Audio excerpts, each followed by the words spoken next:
Hey everybody, Ryan here at eTrailer. Today on our 2016 Chevy Silverado 2500, we're going to be showing you how to install the Air Lift LoadLifter 5000 air helper springs for the rear axle. But before we get into that, why don't we just take a minute, check these out, and make sure they're going to work for you. Chances are pretty good if you're watching this video right now, you've been experiencing some suspension issues whenever you're towing a heavy trailer or have something really heavy in the bed of your truck. And you might notice it's not riding quite how you want it.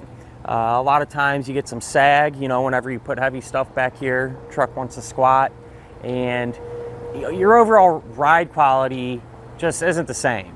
You know, the suspension's working harder and everything else. And so what airbags are gonna do is provide some additional support and get everything level again and riding true like you want it to.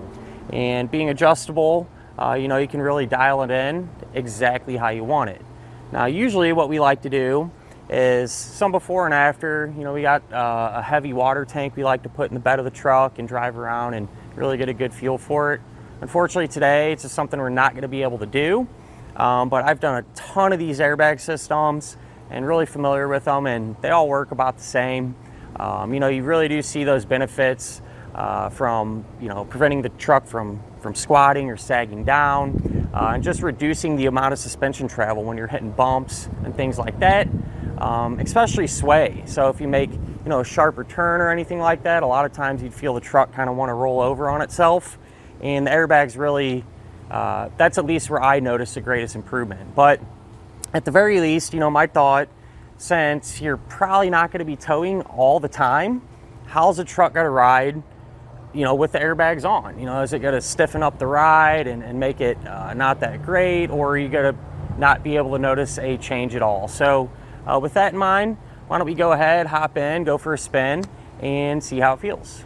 So inside the truck, I took this for a little cruise this morning before I worked on it with just the factory suspension.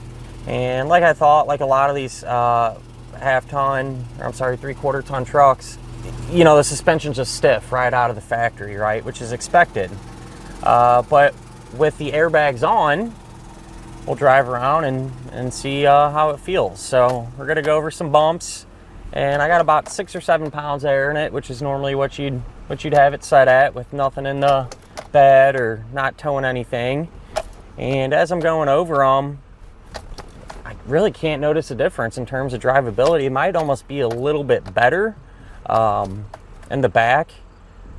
Almost, you know, it's almost like you got a cushion back there.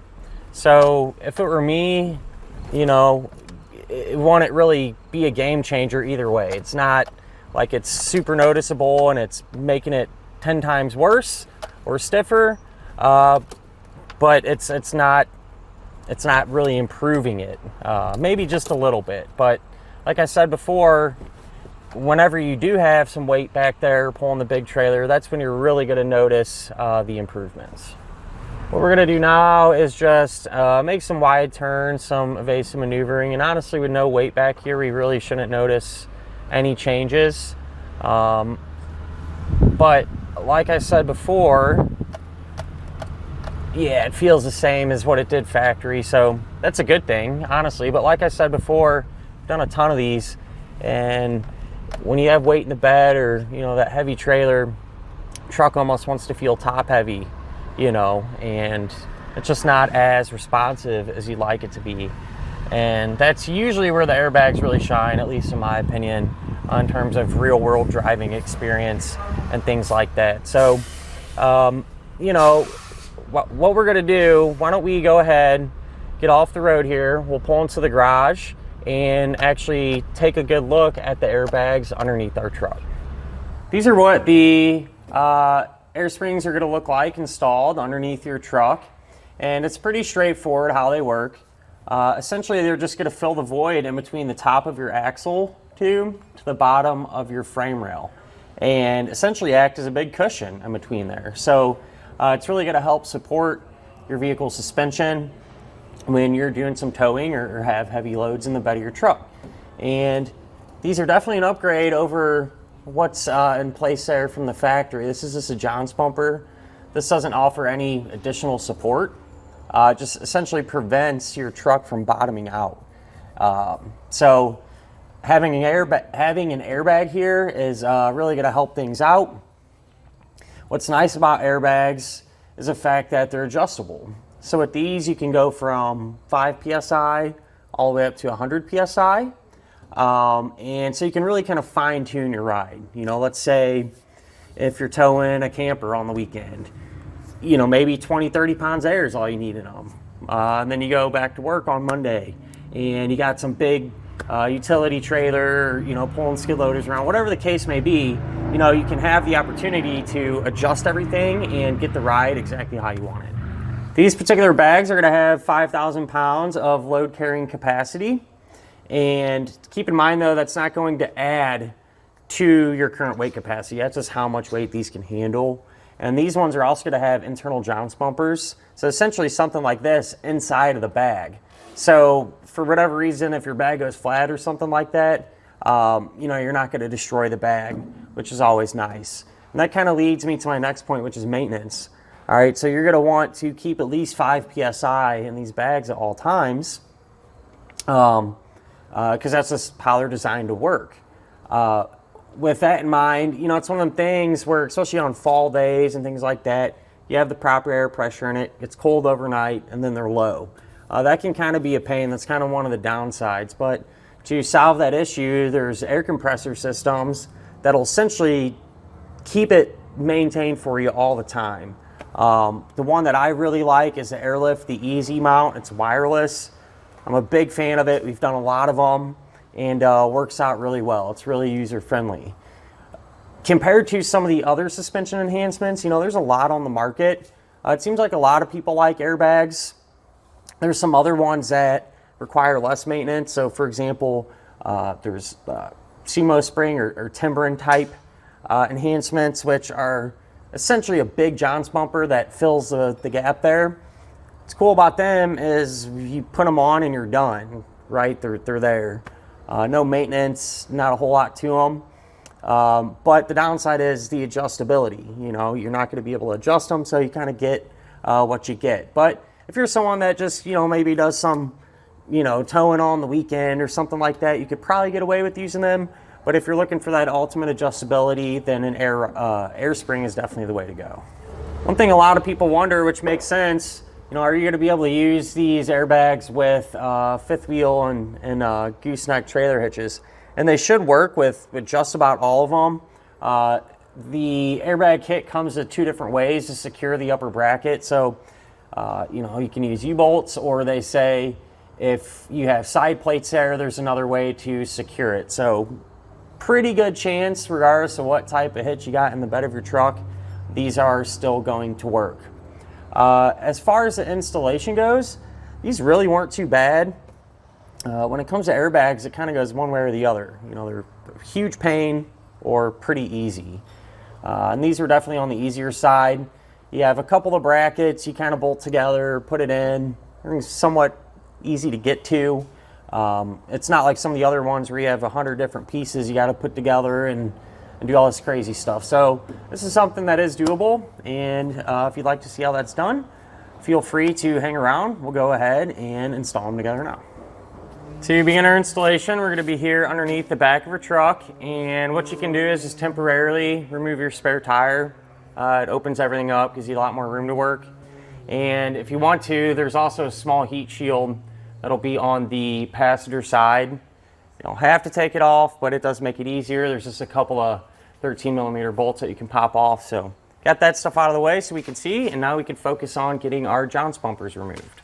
This is our factory jounce bumper, and we need to remove it. So you can spray this down with some soapy water, some type of lubricant. Then you can take a pry bar or a big screwdriver even and pry down on it and simply just pop it out of the way. We can set this off to the side as we will not be reusing it. And just in front of our jounce bumper on the frame, there's this little metal hanger that's holding up our e-brake cable, or helping to, and we're going to remove that. So there's one bolt here, it's a 13mm. We'll pull that out, and then we'll go ahead and just pop off the metal hanger. And if you look on top of our axle tube, there's a small plate and there's a bracket holding on some lines. We're going to remove that 13mm bolt. In our case, it's just, we have one on the back side of the truck. If you look on the other side of the axle and there's another bracket on the front, go ahead and take that off as well. What we're able to do now is start to assemble our air spring. So there's going to be a top and a bottom. The top is going to have 3 threaded nutserts in there. 2 will just be to hold the bracket down, and the other one will be our inflation valve, which is this one here. So we're going to start on the top. Take your roll plate, set it on it like that, and then you can take your fitting and we'll thread that in. You get as tight as you can by hand. Then with a 7/16 wrench, we can tighten it down about 1.5 turns. About like that. And then you can take the upper bracket, and these are side specific, so make sure to reference your instructions to make sure you have the right side. And this is just going to set on top of the air spring like this. Line everything up. Then you can take these Allen key bolts and get both of these started. And we'll come back with a 7/32 size Allen key. I'll run them down by hand. I'll pop these on a wrench and get them properly secured.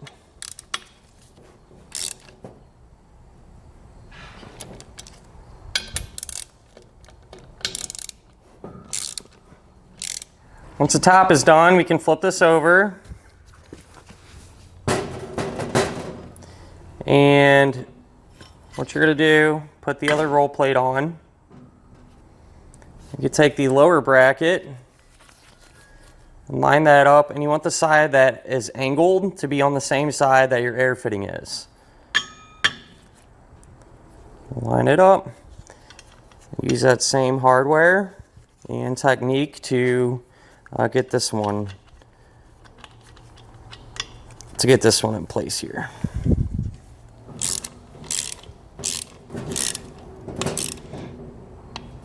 What we can do now, because we're getting ready to put our air spring assembly in, we're trying to increase the distance between the top of our axle tube and the bottom of our frame. And so since I'm on a drive-on lift, I used a pole jack here to jack up the frame to increase that distance. For those of you at home, use your floor jack, jack your vehicle up by the frame. It'll do the same thing, work the same way. Just be sure to use jack stands and be safe about it. And then I think what I'm going to do, our e-brake cable is still kind of in the way. We might have to work around it a little bit. There's a clip here holding it in, and I think if we pop that free, we can kind of move this out of the way some more and give us some extra space to work. Here's that clip I mentioned with this. You can just take a flathead screwdriver and kind of pry back on it, push up on the cable, and that'll pop it free. And at least now it has a lot more movement and hopefully makes it a little easier on us. We can get our assembly in. So when we're doing this, do your best to avoid pinching any wires or lines or anything like that. And we're just going to do our best here to get this in place.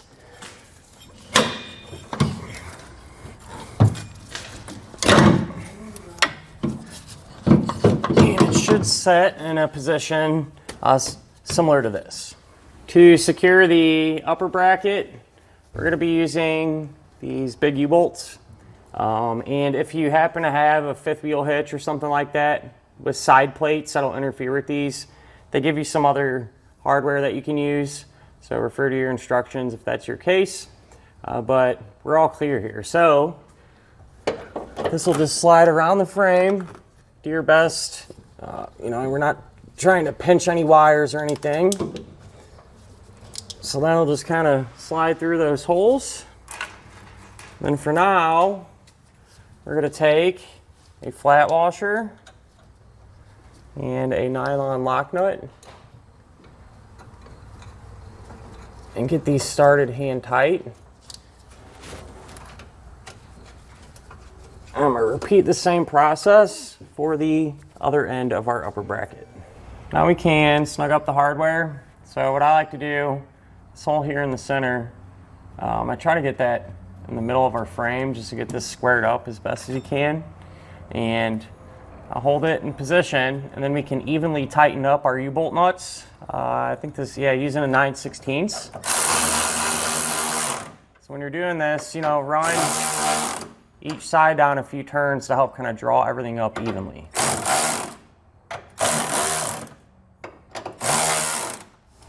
Now we can take these carriage bolts, and those are going to drop in like that. Same deal on the other side. And you can take the axle strap,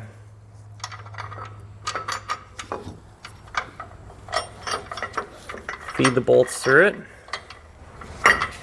and we'll take a flat washer, a nylon lock nut,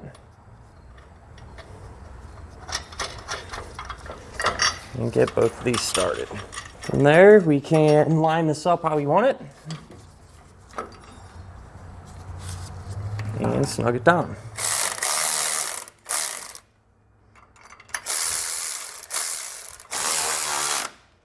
Now with all of that hardware snug, we can come back with a torque wrench and tighten it down to the amount specified in our instructions.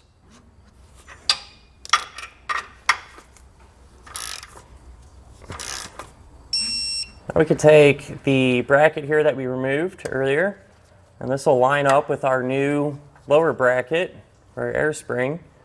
We'll take the included bolt and flat washer. We'll get this started. Then come back with a 13mm socket and snug it down. Next, I went ahead and put on this clamp that they give you.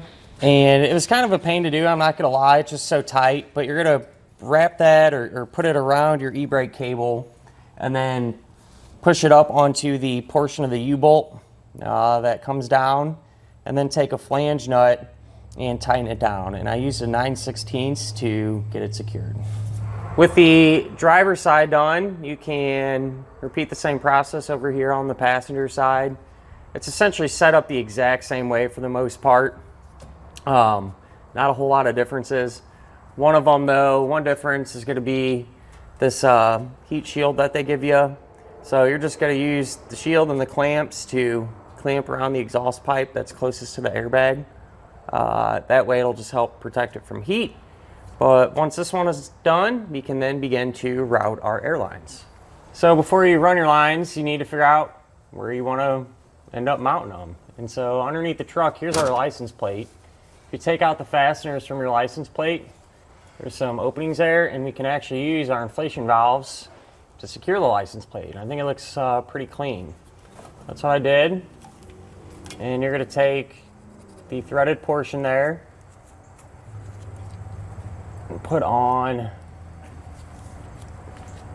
manage to get it started here, put on a hex nut. Run this all the way down, and you can mount these in different spots too, wherever you see fit. This is just kind of my go-to because it looks clean and they're easy to get to, usually pretty easy to set up. So I'm going to run that all the way down and then take a star washer, put that on, and just push it through. There's where our fitting comes through, and depending on your license plate, you might have to just barely open up the holes where you mount up your plate to get the fitting to go through. But we're going to put on this rubber washer and then the flat washer and another hex nut. And I'm just going to snug it down using a 1/2-inch socket. But these, you don't have to crank on them. I usually just do it by hand. So I went ahead and got this hairline routed. And when you do this, do your best to avoid any hot and moving parts. Use some zip ties along the way to keep it secure. And I run it up through here. Here it comes out right here. We had some factory wiring that we just followed. And now, this is where it's going to plug into our airbag. But what you want to do, when you cut the line, make sure to use a tool like this, or a tubing cutter, even just a razor edge, you know, lay this flat on a block of wood or something and cut it. You want to avoid using a regular pair of snips because it can pinch and then potentially leak. So you want it to be good, clean, straight cut, no burrs or anything on it. And then the way these plug in, really simple. They just push right into the fitting. As far as the other side, it's pretty similar. Before you actually plug the air line into the fitting though, over here, since it's by the exhaust, I give you a little heat shield to put over it. And this one, being that the exhaust is right here, I chose to actually run it into the frame. So it goes up through here and in through this hole.